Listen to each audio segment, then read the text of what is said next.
Wala namang kadala-dala ang ilang drug pusher sa Quezon City matapos sumuko noong nakaraang linggo. At nanumpang magbabago, balik na naman ang mga ito sa iligal na gawain. Ang ilan sa kanila, pulis pa. Umaaksyon Simon Gualvez. Bebenta pa rin. Di ba? Ano bang gusto nyo? Kung kailan patay na kayo, saan na kayo magbabago?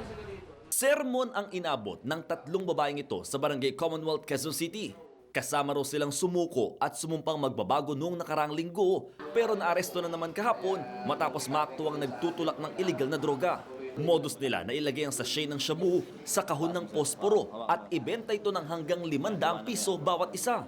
Bukod sa tatlong babae, naaresto rin ng barangay ang 5 katao na nagtutulak din ng droga. Dalawa rito ang mga dating pulis sa sina Major Churchill Marcelo Jr.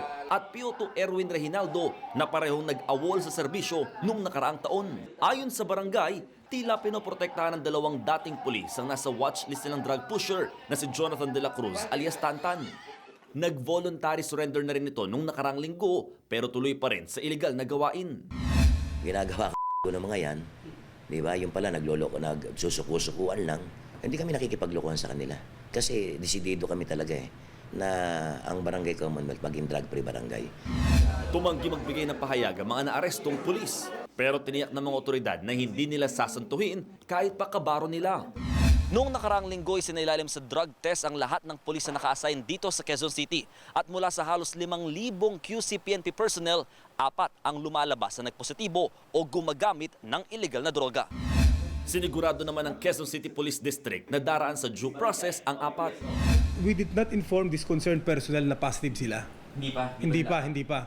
The specimen that were taken from them, itong 4 na ito, will be sent to Crime Laboratory Service sa Camp Crame for confirmatory test.